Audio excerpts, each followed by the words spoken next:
ತುಂಬ ಜನ ನನ್ನ ಮದುವೆ ಅನ್ಕೊಂಡ್ಬಿಟ್ಟಿದ್ದೀರಾ. ಇದು ನನ್ನ ಮದುವೆ ಇಲ್ಲ, ನನ್ನ ತಮ್ಮನ ಮದುವೆ. ನೋವಿದೆ, ಆಕ್ರೋಶ ಇದೆ.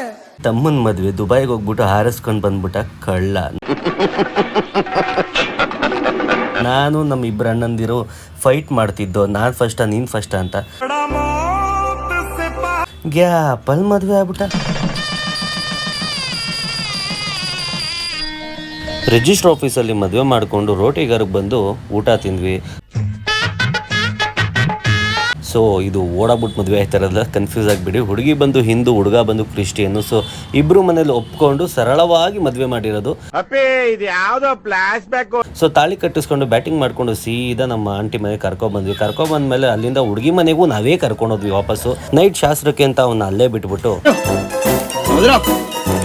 ಮಾರನೇ ದಿವಸ ಬೆಳಗ್ಗೆ ನಾನೇ ಹೋಗಿ ಹುಡುಗಿ ಮನೆಯಿಂದ ಕರ್ಕೊಂಡು ಹುಡುಗನ ಮನೆಗೆ ಬಿಟ್ಬಿಟ್ಟು ಅಲ್ಲಿಂದ ನಾವು ಚೌಟ್ರಿಗೆ ಹೋಗ್ಬೇಕು ಅಂತ ನಾನು ನಮ್ಮ ಮನೆಗೆ ಹೋಗಿ ಬಟ್ಟೆ ಗಿಟ್ಟೆ ಹಾಕೊಂಡು ಪಂಕಾಗಿ ರೆಡಿ ಆಗ್ಬಿಟ್ಟು ಬಂದೆ. ಬಹಳ ಕಷ್ಟಪಟ್ಟಿದ್ಯಾ ಬಿಡು. ಚೌಟ್ರಿಗೆ ಹುಡುಗಿನೇ ಬಂದಿರಲಿಲ್ಲ. ಸೊ ಮತ್ತೆ ಅವ್ರ ಲೊಕೇಶನ್ಗೆ ಹೋಗಿ ಅವ್ರಿಬ್ರನ್ನು ಎತ್ತಾಕೊಂಡು ಚೌಟ್ರಿ ಒಳಗಡೆ ಬಿಟ್ಟು ಒಂದು ಸ್ವಲ್ಪ ಹೊತ್ತು ನೋಡ್ರೆ ನಮ್ಮ ಅಕ್ಕನ ಕತೆ.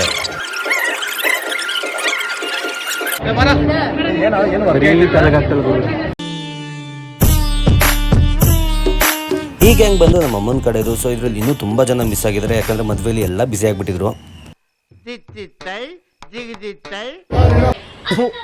ಈ ಬಡತವಿಂದ ದೇಶ ಉದ್ಧಾರ ಆಯ್ತದ.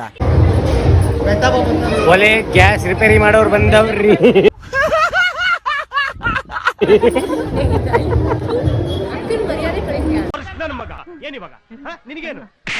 ಮದುವೆ ಮನೇಲಿ ಎಲ್ಲರೂ ಬ್ಯುಸಿ ಆಗಿರ್ತಾರೆ. ಇವ್ರುಗಳು ನೋಡಿ ಡ್ಯಾನ್ಸ್ ಆಡ್ಕೊಂಡು ದೊಂಬರಾಟನೇ ಶುರು ಮಾಡ್ಕೊಂಡ್ಬಿಟ್ರು.